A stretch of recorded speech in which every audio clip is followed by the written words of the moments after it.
Yo, what's up mga ka-jeep trip at mga ka-jeepers? Magandang araw sa inyong lahat. Sa pagpapatuloy ng ating Bicolandia episodes ay featured natin ngayon ang isa sa mga matitikas na jeepney na gawa ni Boss Erwin Arcilla dito sa bayan ng Iriga sa Camarines Sur.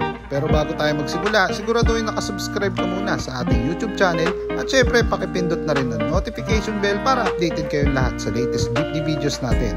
Kaya tara, samahan nyo ako review ng specs ni LA Traveler o mas kilala bilang si Korea. Okay yan, so magandang araw sa inyo lahat. Ito na yung ating part 2 ng ating Bicolandia episode. Siyempre, kasama natin si Boss Richard. Si Boss Richard ang owner netong Traveler, sir. Tama ba? So, tinatawag nilang Tinatawag nilang Korea. Ayan. So, sir, gaano katagal pala inabot ito nung ating pinagawa kay Boss Erwin? Basta kung 2018 to sinimulan. 2018. Anong taon natapos? Tapos nauwi ito ng Bicol mga May 2019. May ng 2019. So parang mga siguro 5 months, 6 months gano'n, no? Ano makina ni Korea? For BD1. BD1. So pwede makita yan, sir.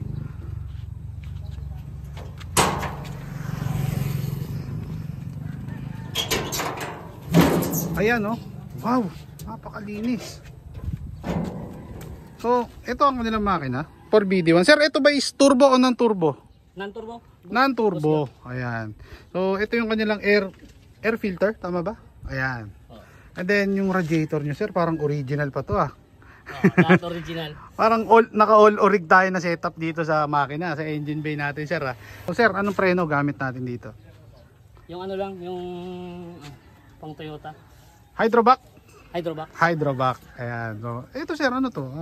Itong parang stebel ba to o ano? Kuratsa, parang ganyan. Ay, yung musical. Musical horn lang. Ayan. So, tapos naka-bush. Gumagana yan, sir. Okay. Pwede ma-sound check natin yung musical horn na yan.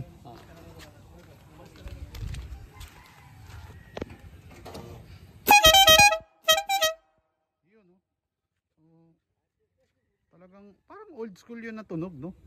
Ayan. Sir, saan natin na-score yan? Doon din lahat yan sa Blooming Treat. Galing Blooming Treat din. Ayan. So, ayun yung mga sinaunang, alam ko, sinaunang busina ng mga jeep nung araw yan, eh, no? Ayan. Ayan. Okay, and then syempre, naka Bosch Germany. Bosch Europa si sir. No? Ayan, Europa. Ayan. O sir, kamusta itong ating unit sa takbuhan? Hindi naman ba mabigat or magaan dalhin? Anong masasabi natin? Okay lang naman. Sakto lang yung kanito, mabigat talaga. May 4,000 yung kilo. Ganon? Oo. So, kumbaga solid yung pagkakadali ni Boss Erwin dito. Maling gumawa si Boss Erwin. Sinolid niya yung mga yero na gamit, yung mga stainless na gamit. Kaya BD yung linagay na makina. Okay na. Mabigat yung So ito is non-turbo, tama ba? Oo, non-turbo. Pero pwedeng kabitan, no? Pwede. Ayun. May balak? Ayan. Pero kontento na sa takbo. Kontento na sa takbo. Ang transmission natin dito, sir, quinta o sixta? Quinta lang. Quinta lang, ayan. So dumako naman tayo dito sa kanilang design. Ito is unique yung kanilang style ng bumper dito, ayan, kakaiba. And then, sir, sa gulong natin, ano ang gamit nating gulong, sir? Simula nung 2018. Hindi pa napalitan. Yung gamit ko talaga MRF. MRF. Ayan, so 700 by 15, tama ba? 700 by 15. 700 by 15, okay. Tumako naman tayo dito sa kanilang interior, mga boss. So, ito ang interior ni Korea. Wow! Yung mga gauge, dito. Nakahiwalay. Ayan, and then yung dashboard syempre malinis. Sir, ito is stock ng Isuzu. Yung manibela, no? And then naka pang NKR ba to, sir? Na shifter. Ayan, ilang seater pala? Ito si Korea. Ito pag 12 seaters. 12 seater. Ayan. So kasya naman lahat. Saktong 12 o alanganin sa 12? Minsan nga kasya yung 13. Okay. So para sobra sa 13. Sa 12, sorry. Sobra sa 12. So ito yung kanilang sound setup. Naka-Pioneer si boss. And then syempre ito. Ampli na X12. Ayan. And then ang ganda rin ng Sir, bali nung kinuha natin to kay Boss Erwin, kompleto na. Inuwi to ng Bicol, kompleto na talaga. Inuwi ng Bicol, kompleto. Wala na kayong dinagdag or whatever, wala na. Wala na. So, kompletos recados. Complete. Magkano inabot, sir, kay Sir Erwin to? May 1,000,000 to eh.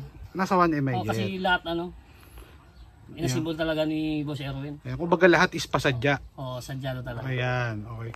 So napaka solid na pagkakadali rito kay Korea. Ito sir, is pwede rin pang arkilahan. Oo, pinaparenta namin to. Pinaparentahan nyo. Siservice kami ng mga ng mga nursing sa CSPC, sa shuttle. Ayan, so sa mga taga CSPC ba yun? Tama ba? Kilala nyo to, jeep na to, for sure. Ayan.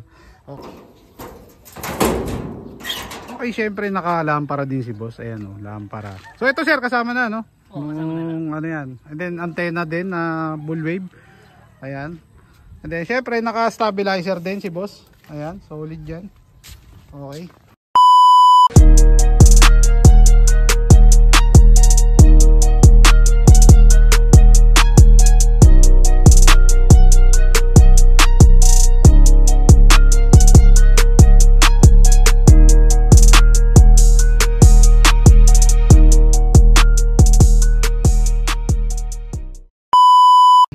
Boss Chard, shoutouts, baka may mga babatiin pa tayo. Okay, unang sa aking magina, si Milet tapos si Cham Cham. Ayun, si Cham Cham is yung nakapangalan to, anak mo. Oo. Ayan, okay. Tapos siyempre yung mga yung mga buoy jeepers, mga jeep ng mga pinsan ko. Yung mga ko, si Dennis, si Eugene. Tapos kay Boss Jimboy. Yun, Boss Jimboy, okay. Tapos sa lahat ng mga humahawak nitong jeep ko. Yeah. Kasi marami kong driver nito eh. Okay, so hindi lang ikaw ang nagmamaneho pag may arkila. Kay Jason Belmonte, kay Otoy Villarreal. Okay. Tapos si Jonel Sideria. Si Jonel, lumano rin siya rito. Okay. Siya yung dati kong humahawak nito eh. Okay. Tapos si Moy Sideria. Moy si Deria, okay. Pamangkin ko. Okay, sino pa? Tapos siyempre yung mga laking kasama dito. Ibanggitin ko na din si Kenneth No. Okay. Kenneth Sideria. Okay. Sino pa? Baka Tapos meron pa. Si Aristi Bara. Okay. Tapos Noli Serrano. Yun, no? Sino pa? Tapos siyempre si di piningalimutan si Boss Erwin Arcilla. Siya yung gumawa ng Ayun. ng makisig na jeep. Jeep, ayan. So sir, tanong ko lang, bakit Korea ang ipinangalan natin dito? Yung una kasi version ko sana to ng ng LA Travelers. Kasi Okay. LA unit ng ng LA Travelers. Kaya lang nag-Korea ko. Okay. Tapos So bali nag-OFW kayo OFW. sa Korea. Korea. Tapos habang nandun ako, itong pinagawa ko kay Boss Erwin. So kumbaga katas ng Korea. Katas ng Korea. Korea, ayan. So ayan. Kilala to sa kapangalan na Korea. Korea, ayan, okay. So sir, maraming salamat. Baka may mga babatiin pa tayo? Siyempre sa pahabol pala sa aking mga pamilya. Ayun. Dakara family. Dakara family. Salvo family. Ayun, okay. Saka nga pala kay Boss Dave Montalban. Boss Dave Montalban, okay. Sino pa? Tapos si Marlon, isa ding humahawak itong jeep ko. Okay. Sino pa? Baka meron pa? Okay din. Okay na. So sir, maraming salamat. Okay, thank you. Ayan. Okay, ayan, so 2-0 na tayo. Marami pa tayong parating. Actually, nasa 8 o 10 unit to. Abang-abang lang kayo. Lahat is gawa ni Boss Erwin Arcilla. Ayan. So maraming salamat sa lahat ng mga nanood sa akin since day 1 at sa lahat ng mga bumili ng ating GP Pinas Floating. So please like and subscribe.